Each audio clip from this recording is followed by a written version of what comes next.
ساتھیو subscribe share اور like ضرور کیجیے گا، جزاک اللہ خیر۔ امام حسین رضی اللہ تعالیٰ عنہ اس وقت آپ کے پاس موجود تھے اور آپ لپٹ کر کے روتے تھے اور کہتے تھے بھائی جان آپ کو پتا ہے کس نے آپ کو زہر دیا اور کون یہ کام کر رہا ہے؟ اللہ کے لیے اللہ کا واسطہ دیتا ہوں مجھے بتا دے۔ حضرت امام حسن کیا کہتے اپنے سگے بھائی امام حسین سے؟ کہتے کہ اگر میں بتا دوں جس کے بارے میں مجھے شک ہے اور اگر وہ نہیں ہوا حقیقت میں تو بلا وجہ میں کسی ایک شخص کے اوپر تہمت لگانے کے جرم میں قیامت کے دن پکڑا جاؤں گا۔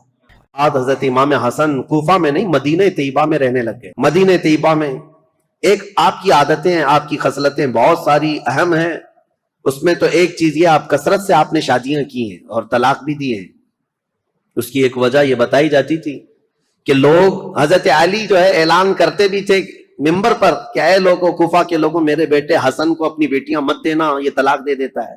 اس کے باوجود لوگ قبیلہ در قبیلہ آ کر کہتے ہم تو اپنی بیٹیاں دیں گے۔ وجہ یہ ہے کہ لوگ اپنی بیٹیوں کا رشتہ رسول اللہ کے خاندان سے جوڑنا چاہتے تھے کہ نسبت حاصل ہو جائے، اور حضرت امام حسن مجتبی رضی اللہ تعالیٰ عنہ نے صرف نسبت دینے کے لیے شادیاں فرمائیں۔ اخیر زمانے میں جب آپ مدینہ طیبہ میں تھے تو سیدنا حسن ابن علی بن ابی طالب رضی اللہ تعالیٰ عنہ کو زہر دیا گیا۔ پہلے آپ کو دودھ میں کوئی زہر دیا گیا، اور یہ تاریخ میں آپ کو بتاؤں جیسے ہی آپ کو زہر دیا گیا رات کو ایسا تڑپتے تھے پوری، اور آپ کو جب بے چینی ہوتی بے قراری ہوتی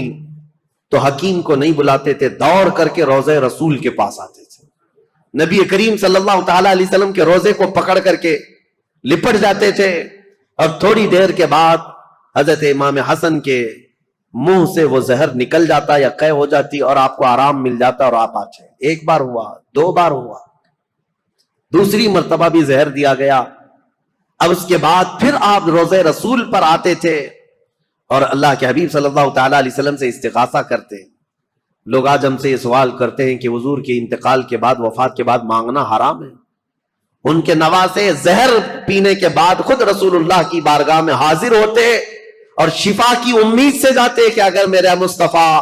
دعا کر دیں تو اللہ تعالیٰ شفا عطا فرمائے گا، اور یہی حسن مجتبی کا عقیدہ ہے جو بریلی کے امام نے دیا تھا۔ کیا ہے بریلی کے امام نے یہ ہمیں بتایا تھا، شافی و نافی ہو تم، وافی و کافی ہو تم، درد کو کر دو دوا تم پہ کروڑوں درود۔ حضرت حسن مجتبی رضی اللہ تعالیٰ عنہ کو تیسری مرتبہ شربت میں ہیرے کی انی کاٹ کر کے ٹکڑے کر کے، ہیرا جو ہوتا ہے اس کا جو برادہ ہوتا ہے پاؤڈر، یہ شربت میں ملا کر حضرت امام حسن کو پلایا گیا تھا،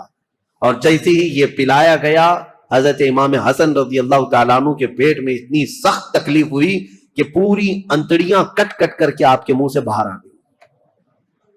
ہیرا اگر کٹا ہوا ہیرا اگر کسی کے پیٹ میں چلا جائے تو وہ پوری انتڑیوں کو اور کلیجے کو سب کو پھاڑ دیتا ہے۔ حضرت حسن مجتبی رضی اللہ تعالیٰ عنہ کو ہیرے کی انی کاٹ کر کے شربت میں ملا کر پلایا گیا، اور انتڑیاں کٹ کر کے جب باہر آتی تھیں اس وقت بھی آپ روضہ رسول کے پاس تھے۔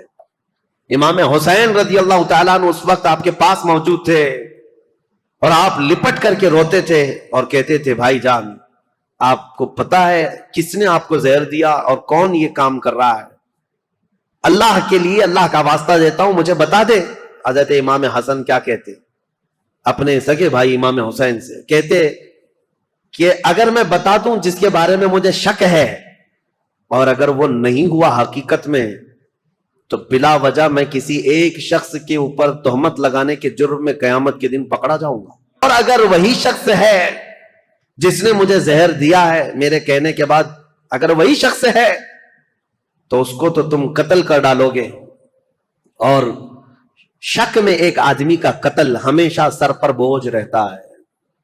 اس لیے میں یہ معاملہ اللہ کے حوالے کرتا ہوں۔ بہت سارے لوگوں نے، شیعہ لوگوں نے تو روایتیں ہی بیان کی ان کی بیوی نے زہر دیا تھا۔ بہرحال روایتیں الگ الگ لائی گئی ہیں، لیکن صحیح روایت سے ثابت نہیں۔ امام حسن نے کبھی یہ نہیں کہا کس نے زہر دیا، یہاں تک کہ اپنے بھائی امام حسین رضی اللہ تعالیٰ عنہ کو کئی وصیتیں انہوں نے فرمائی، اور ایک وصیت امام حسن کی یہ تھی، سنیے بڑی دردناک بات ہے۔ اپنے انتقال سے پہلے اپنے بھائی امام حسین سے کہا میرے چھوٹے بھائی میری ایک خواہش ہے، میرا جب انتقال ہو تو ماں عائشہ صدیقہ کے پاس جائیں اور ان سے اجازت لیں، ان کے حجرے میں جہاں رسول اللہ صلی اللہ تعالی علیہ وسلم دفن ہے، حسن کو بھی جگہ دے دی جائے، میں وہیں دفن ہونا چاہتا ہوں۔ اور اگر اس مسئلے میں کوئی اختلاف ہو جائے یا کوئی تعرض کرے یا کوئی معاملہ پیش آنے لگ جائے تو پھر تمہارے لیے وصیت ہے کہ میری ماں کے قدموں میں جنت البقیع میں دفن کر دیا جائے۔ امام حسین کو یہ جب وصیت کی، حضرت ابو ہریرہ بھی وہاں تھے، انتقال ہو گیا، آپ کی جنازہ پڑھی گئی، فرمایا گیا کہ اس دن پورے مدینے میں آپ کے جنازے پر اتنی بھیڑ تھی کہ اگر اوپر سے سوئی گرائی جاتی تو زمین پر نہیں گرتی، اتنے لوگوں کا مجمع تھا، پورا مدینہ بھر گیا تھا، بے اختیار لوگوں کی چیخیں نکلی تھی مدینہ طیبہ میں، کیونکہ امام حسن کو مدینہ طیبہ میں بچپن سے لوگوں نے دیکھا تھا۔ اب حضرت امام حسین سیدہ عائشہ صدیقہ کے گھر آئے، ام المومنین اس وقت باحیات تھیں، سیدہ عائشہ صدیقہ رضی اللہ تعالیٰ عنہا سے آ کر کے کہا کہ میرے بھائی کی یہ خواہش تھی کہ رسول اللہ صلی اللہ تعالیٰ علیہ وسلم کے حجرے میں دفن ہو جائیں۔ حضرت عائشہ صدیقہ نے اجازت دی تھی، میری طرف سے اجازت ہے،